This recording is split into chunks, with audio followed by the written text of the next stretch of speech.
now tapped in with the introspective father and son duo. Last name may be strange, but never strangers to the game.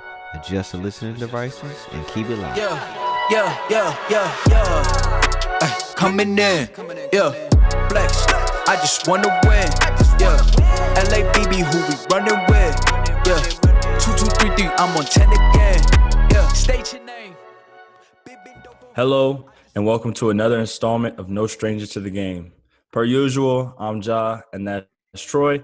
And on today's episode, we're just kind of going to debrief some of, I guess, what makes us us. And the big part of us is, for me personally at least, my business sense. I went to Purdue University and I got a degree in selling and sales management. And as you'll hear throughout this episode, I've had some business ventures from the past, things that I've done, and I think it's kind of made me, partially made me who I am. I want to just ask you, was business something you, in terms of just, making deals, sales, whatever it may be, was that something that was a part of you as a young, kid, or do you think you developed that later on? For me, it was, I just always had ideas, and I wanted to, let's go try something. Let's try this. And it wasn't always necessarily business, but ideas. And I, was willing to take the chance and the risk to try it. My first little, endeavor was a paper route. So when I was young, I had a paper route. I would ride my bike down Indio Boulevard. It was a trailer park, and I would throw the paper. So that was my first, and I like, having a little money in my pocket. So that was always good. I can, I couldn't necessarily do it on my own time, but it was a little more flexible. It'd probably take me 30, 45 minutes to throw the paper, and then, I got a paycheck. So that always stuck with me, is that I don't want to be sitting in someone else's office, wasting my time, although I'm doing work. That has always been one of the things that has kind of made me step out and explore different options. So I just like my freedom, so it wasn't always for me about the money. It was more so my freedom. I want to be able to take my day and do what I want to do. And I needed money to do that. And so it has allowed me to take those risks, although I'm not, an entrepreneur at this point or doing anything entrepreneurial. I'm always looking for something to do to where I can free myself up and my time to do the things that I'm really passionate about.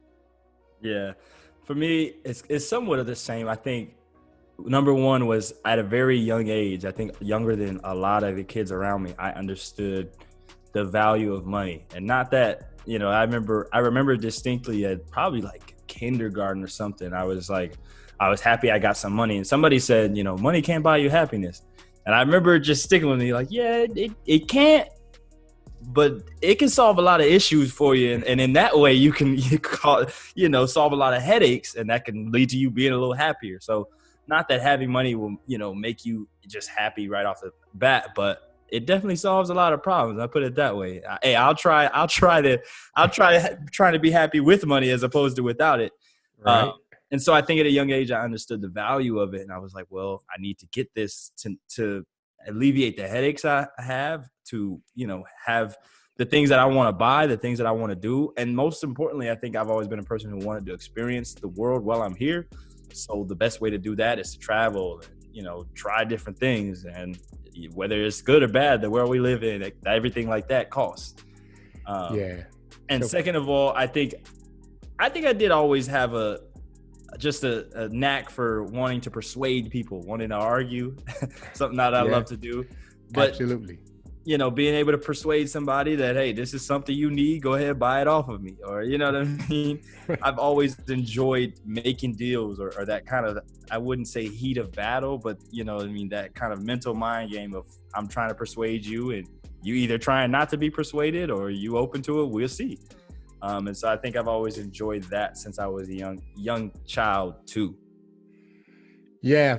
Well, that never was a big deal to me. I just always wanted my freedom.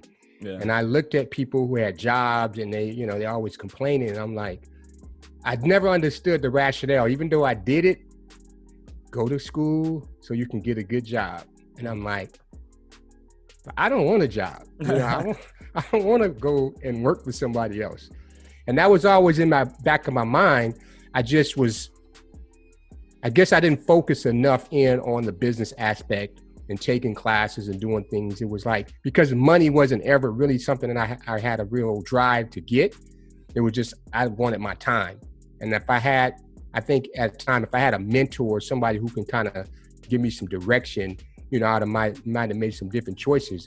But I knew it was just like my time, and I just don't want to spend my time, working for somebody else, and even majority of my life, that's what I've done. It's always been, and it still is, my objective to do my own thing and live out my days doing the things that I want to do. I'll always do something, even when people talk about retiring, I'll always be busy doing something, but I want it to be something that I'm passionate about and something that I love doing, opposed to making somebody else wealthy or rich, which I think I've done in some instances, and I'm a little disappointed in myself. And it's funny because I think as I sit here and think about it, another reason that I've always liked money, and I've been viewed as greedy with money before, very cheap, and as you have too. But I think I was a very lazy kid. Yes. And what I learned was that people with money can be lazy, right? You don't have to do much if your bills are paid. I mean, you know what I mean? I think you find a lot of entrepreneurs who, love the grind type of thing. They end up not being lazy just because that's not who they are per se. And they work hard and they're out and they're, doing whatever. But I've realized they have that option. and yeah. I always want that option. You know what? I don't feel like going in today. Do I need that paycheck? And if the answer is no, then you don't have to go, right?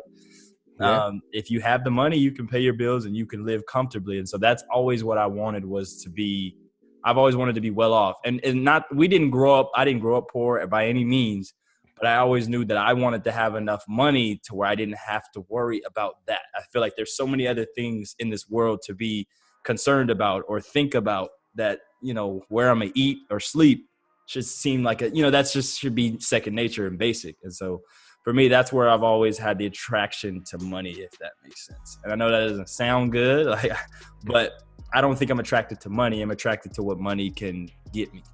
Yeah, that makes sense. So for you, I want to now jump into, I think we have plenty of stories. Some of our most memorable business ventures, things we've done. I mean, I'm only 22 years old, but I have a few stories on a very small scale, but I know you've also done things on a larger scale in terms of trying to break into that space, that entrepreneurial space, certain business ventures, whether they went well or they didn't. Let's hear whatever story you feel like sharing right now. I know you have plenty. Oh man. Yeah. When I was fresh out of college, again, and I wasn't really interested in sales, but, I went to this job fair and, a guy approached me and, hey, I went to the booth and he was, talking to me and saying, this is a sales job, and it was selling text coat, basically stuff you put on your house so that you wouldn't have to repaint it, like stucco. Okay. And so you'd put it on the house and basically you wouldn't have to paint your house again. So I did that for about a couple of weeks and I was like, this is not what I want to do. Trying to convince people that they need text coat, selling products for $50,000, $20, $30, $50,000. That wasn't a small item. And, after, going to houses and calling people, cold calling, it just be like, nah, this, if I had a better product or something I can believe in, this might work for me. But I just got into it because I needed a job or I needed to make some money. And I said, nah, that's not good for me. Did you complete a single sale? I had one, but it kind of fell through. I was like there. And after that, I said, you know what? This ain't for me. I had another job selling. I don't know how I was getting the sales, and I really am not big on sales, but where I needed money. One thing I did, I was in LA. I sold incense. So how you got the brothers on the corner? I said, you know what? If they could do it, I go, spend some money, and I start seeing these brothers with money in their pocket. I'm like, let me try that out. So I went in there and got on the corner. I sold a couple, and the next thing I know, the cop rolling. He's like, hey, you have a permit? I said, no, I didn't know I needed a permit. He said, well, you can't be selling these out here. And then he took my incense, man. So I was hot. So that kind of, broke up my career in selling incense. And I had another job where I did sales, where it was in between jobs. I had stopped, I was in between, and I was like, I just needed to do something. So I was looking through the paper, and I had those ads that kind of come up, and they really enticing, so you can make X amount of dollars a week. I said, this sounds good. Don't need any degree and all that kind of stuff, even though I had a degree. So I went out. This was selling paintings door to door. So Paintings. I was going down, different business districts, the corridors, and I had these paintings. You would get a handful of them every day, and you would go and say, hey, I got this painting, Van Gogh and all the different artists, and they were probably $5-10. They weren't very expensive. And my first day when I went out and I made like, a couple of $100, I'm thinking, okay, I can do this for a couple of weeks. And, different districts you go through, you kind of have good days, and then you have them bad days. And I had more bad days than good days. And I said, it's time for me to find something a little more steady of a paycheck. And so, those are some of the things that I've done. And like I said, I always, for some reason, end up in sales. And I don't consider myself a salesman, but I guess if I had something that I believed in, I can influence someone to try it or take a shot at it. But those are some of the ones I can think of off the top of my head. I have probably a dozen more, but I don't know if we had that kind of time to go into all my business endeavors. What about you? I think it's funny when I think about sales, and obviously I was a sales major. I think I can probably sell anything fairly well. But you're right about the whole idea of if you have a product you're more passionate about, then it's way easier to sell. And I've seen that. I think I did a sales competition at Purdue, and I did really well in it. And I remember the company was like, we have openings for next year and da da da da da. And I said, absolutely not. I was selling, I believe it was like the manufacturer line, these small little automators, these little tiny pieces that they would need, probably like $100 a pop. And I was like, I would just be miserable if I was doing this every day. I couldn't speak with any passion about it. I was just, I was able to do it for the competition, but after about a month, yeah. And even if I was making great money, you've taught me it's one thing to have money. It's another thing to enjoy what you do. And money, once again, it comes back full circle. Money doesn't buy you happiness. It doesn't, but it does solve problems. But if how you're getting that money makes you miserable, then you creating problems getting something that's going to solve a problem. So it's kind of a, circular argument. But if you can get money doing something you love, which I think is everyone's, hopefully their goal, then, you should be doing a lot better. For me personally, when I think about some of my earliest business ventures, man, I think about the first time I probably ever, as far as I can remember, was kindergarten. And I don't know, I don't remember if they called you guys or not, but I got in trouble at school actually. And what I got in trouble for was me and a couple of friends. It was me, Anthony, and this kid named Thomas. And we were playing a game. It was basically tag, but we called it killer because he would act like a killer as opposed to, just tag. And so it made it, kind of heightened the excitement. Like, oh man, this dude is acting like a killer. Like, this is kind of crazy. We just run around the jungle gym. And that was it. It was just us three. And I remember this girl saying, can I play with you guys? And Anthony was mean. I ain't gonna lie. He was a mean kid. He said no. And so she was like, I'll pay you $5. And so Anthony said no again. And I said, well, hold on, Anthony. Let's think about this here now. You know what I mean? If she willing to pay, we might let her in to play. And so that became a thing. And I probably had about 3 or 4 kids every day coming to bring me $5 to play that game with us. I give Anthony and Thomas their little cut, man, and we've gone about our business. We was rich when it came to the ice cream, man. And then I think it probably about 4 or 5 days in, I think some parents probably noticed, like, why you keep taking this $5 to school and don't come back with nothing? And so I remember the teacher pulled me out of class, and I went to the principal's office, and it was funny because as he was, I guess I was in trouble. I could tell. I remember Principal Carlquist. I could tell he was a little impressed. He was kind of like, "Wow!" Like he was really, you really thought that far ahead on it. Huh? He was asking me questions like, "Well, what were they paying you? Well, how much?" And And he was getting into it. At a certain point, I was like, am I still in trouble? And he was like, oh, yeah, you got detention for a couple of days or something. But yeah, they didn't call us on that. We didn't know about that one. yeah. And so, but I mean, funnily, I didn't think I was doing anything wrong. Hey, for me, this is America, ain't it? Hey, what they do with their money is what they do with their money. I don't know where they was getting it from. But as far as I can remember, that's probably the earliest, business, mind that I had, or that kind of that drive, or like I saw an opportunity and I just attacked it.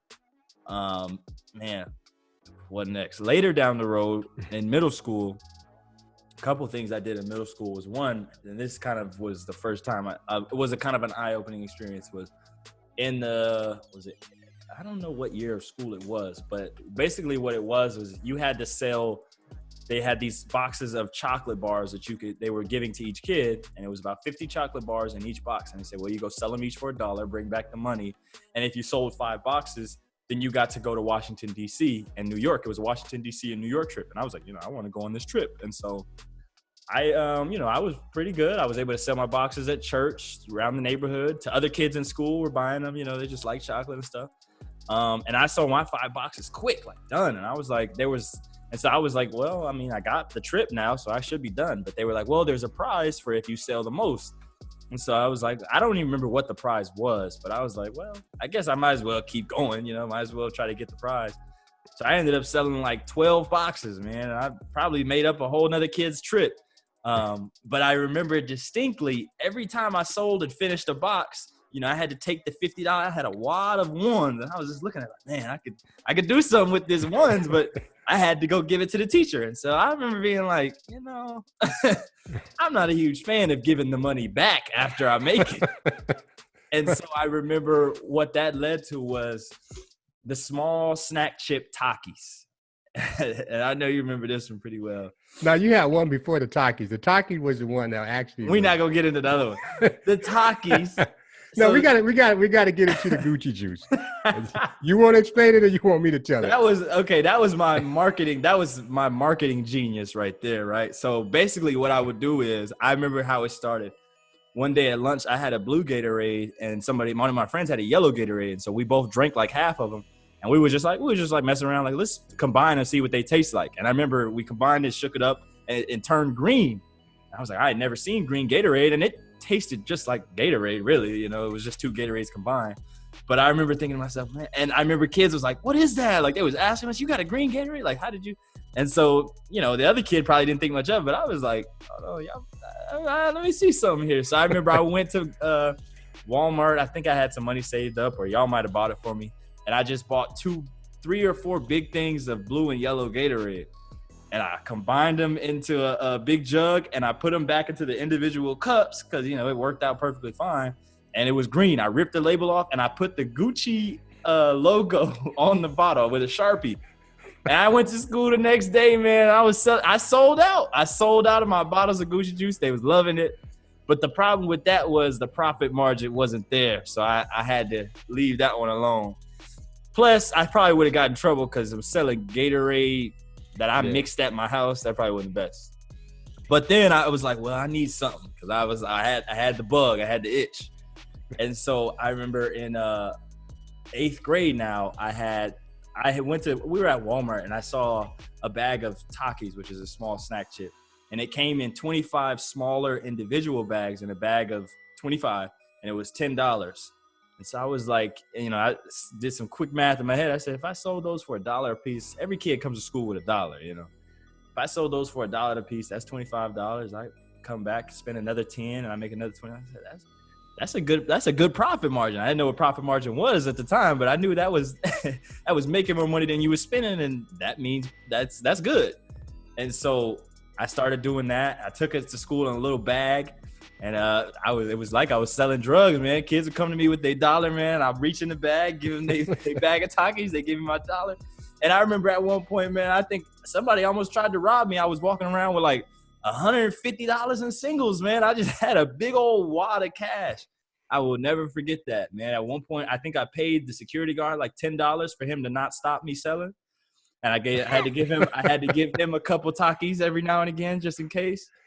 Yeah, man, that one right there was probably my most extensive.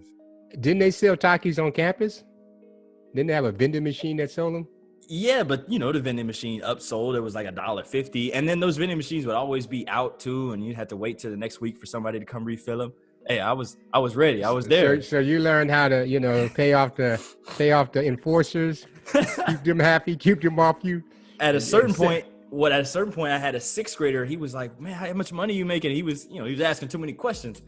So I said, "Well, you want to make some?" So what I started doing with him is I would bring him the Takis, and then he was selling them, and he would come to me at the end of the day and bring me the money, and then I'd break him off, I think about 10. I'd break him off 10 of it, and then I would take the other 15. I spent 10. And so I was bringing in double income. So yeah, it was pretty extensive, man. And I remember at one point I was going to expand. Like, it was a few other sixth graders that came up to me and wanted to do it, but I was like, nah, this is getting too much, man. And I think that was the time we was getting ready to do. So I was like, this is getting too much. But yeah, man. You going to expand your ventures? yeah, man. I was ready for growth. I was ready for expansion. Oh, man. I think one of the things I did that I really kind of caught me and got me into things I'm doing now was real estate. You know, and bought my first piece of property. I was probably about 25, 26. I remember explicitly, it was a fourplex. It was in Palmdale. I mean, it was in an area where every other house was abandoned. But we got it at such a good price. It was really we got it for fourplex for about $69,000.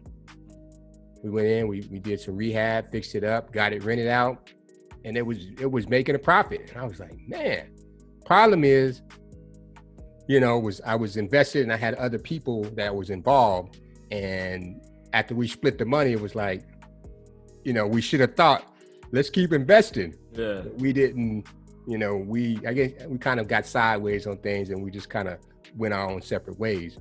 But that was the one thing that I always said, man, real estate. So I had some really good deals that I made, and then I had some that didn't go according to plan. Yeah. But it's always something that I looked at and say, this is the way I know I'm going to make money and I'm going to be involved in this on some level. And that's really how I got involved in, you know, community economic development, something that I do now with construction, with buying properties, rehabbing, renovating, and those type of things, because I just like that, being able to take something and not only make money, but to fix it up, to change how it looks and have people be able to utilize it and share in that experience. So that was the thing that really kind of captured me.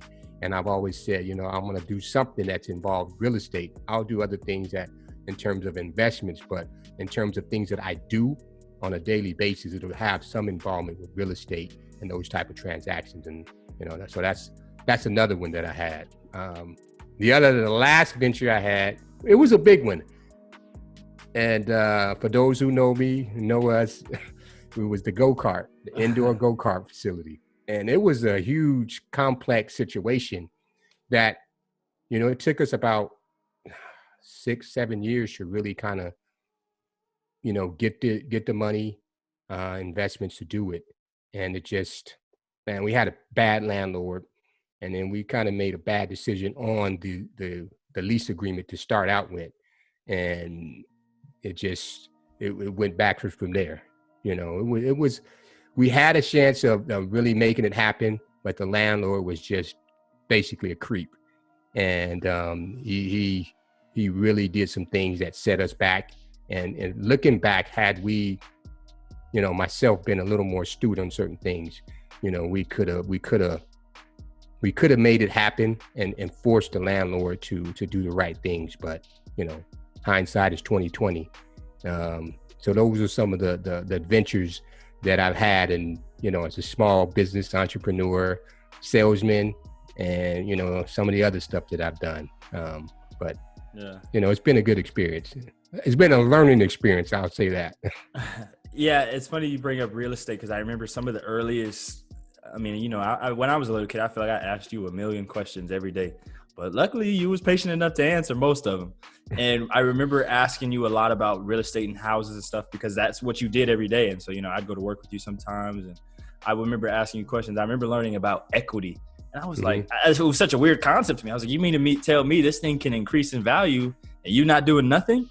And that kind of taught me about passive income and just, Mhm. that idea of making money while you sleep. And I said, I like that. Like the idea that I can be sleeping, I'm still making money, the idea of investing money forward. I think that's something that I've always tried to do, even now, you know what I mean? Bought stocks at such a young age and stuff like that.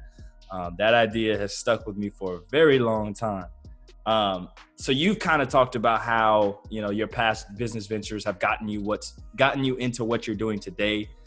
Things you learned at a young age, gotten you what's in today. But it's funny for me. I mean, obviously I haven't gotten into my career per se.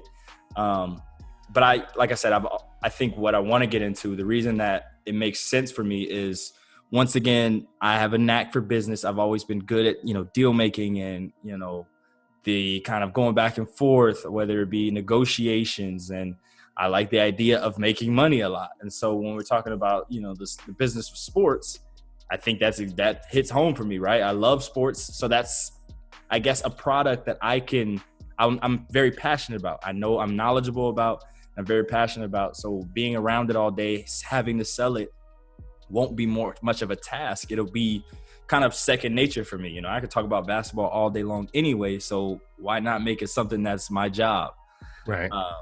Actually just remembered about flipping phones too. I remember I was doing that for a while, where I was fixing up, I would buy old phones off eBay that were, broken in a very minor way. The screen was cracked or something. I buy a new screen for $2-3, fix it up and sell it back on eBay. But that one was too much work in terms of fixing those phones. So that didn't last long either. But no, what about the sneakers? I mean, that's something you kind of still do now, right? Yeah. So the thing about the sneaker game, as people probably can tell you, is it's become so tough to make profit unless you are extremely dedicated to it. Actually, there was a scandal just a couple weeks ago that this kid, his mom was the general manager for Nike's Northwest division, the entire continent of Northern America.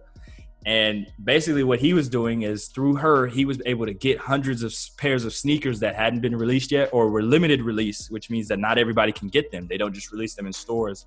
They release them on their app. He was able to get hundreds of pairs, where everybody else, me, the common person, I have to go on there and enter the raffle and just hope that I get one. And nobody was ever getting one. And, everybody was complaining like, we're never getting one. Well, this kid, because of his mom, he was getting hundreds of pairs, and he's upcharging, 300, 400%.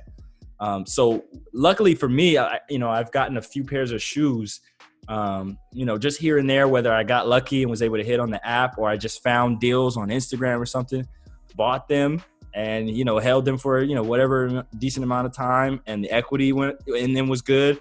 The value of them went up, and I was able to sell them for more. But like I said, it's tough to really, really get into that because of how difficult it is to get your hands on shoes nowadays. Yeah, that's one thing I see it, but I just can't grasp, buying sneakers for $1,000, $500. Well, I don't understand how you can't grasp that, but people buying designer T-shirts and designer. Yeah, I don't grasp that either. I mean, I know they do it. Even what I do with construction, I look at what it costs to do some of these things, and I'm looking at it. I'm like, we built the park. You got some playground equipment, you got a restroom, some jungle gym, some exercise equipment. I said, I don't understand where $3, $4 million, $5 million went. Yeah. I'm just looking at this, and even though I do it, it's hard for me to really grasp that amount of money when I look at the finished product, when I look at the end result. And not that it's not nice, it just seems like everything is in the ground. And the average person would go look at a park and say, there's some grass, there's maybe a baseball field, a soccer field, maybe a basketball court. That couldn't be more than 100,000, a couple 100,000. To say, yeah, that's just getting started. Yeah. So for me, I guess I just grew up in a day and age where things were so inexpensive. So even now when I see it, it's hard to really wrap my mind around that amount of money and how it's being, distributed. I think it's funny because that kind of is something that I've thought about a lot, and the idea of creating value, right? Mm-hmm. Which is what a salesman is trying to do. They're trying to at least convince you that there is value in this product, whatever I'm selling. You need this, or you want it, or it's going to make your life better, make whatever. And what the big corporations Nike, Adidas, Puma have done a great job of is making you feel like this shoe is going to make you more accepted, more liked. Whether you're a guy, you're going to get more women, or you're a girl, you're going to attract more, whatever it may be. And the way they do that is, appealing to authority, right? My favorite basketball player, my favorite celebrity, my favorite actor, rapper, whoever is wearing this shoe. And somehow Nike, through marketing, does a great job of making the connection that if you wear this shoe, you might be a little bit more like your favorite athlete, rapper, whatever it may be. And not that that's necessarily the case for me. I think like anybody else, I probably, fallen victim to that a little bit. But I honestly do enjoy them as kind of like pieces of art, which is why for me, you rarely see me wear my very nice shoes that I have. Very rarely that I wear them. Because if they are art for me, I don't want to mess them up. But obviously I pay for them, so I wear them every now and again. But yeah, it's an interesting industry as a whole, and I think it is kind of a little out there. But I don't think it's any different than some of the other things you see people spending money on. Yeah, it's just counterintuitive to me, because I would wear a shoe down. I mean, and we would get shoes, and you didn't get a whole lot. So what we wore when we got done wearing them shoes, we needed a new pair. It wasn't like we could save them and resell them. I mean, because when we got done with them, they was for trash. Well, that's the same. I mean, but even then, I can't think of many designer sneakers at your time, or even the basketball shoes. I know Magic and Bird had the Converse at some point in the 80s, right? Yeah, you had the Dr. J's, the shell toe Adidas. You had the suede Puma. So there were some shoes that were, for our day, that was pretty high end, nice looking, what we would consider designer, but we just didn't look at it as something that we would collect. You had different people who had a variety of shoes, and they would wear them and have all these different outfits.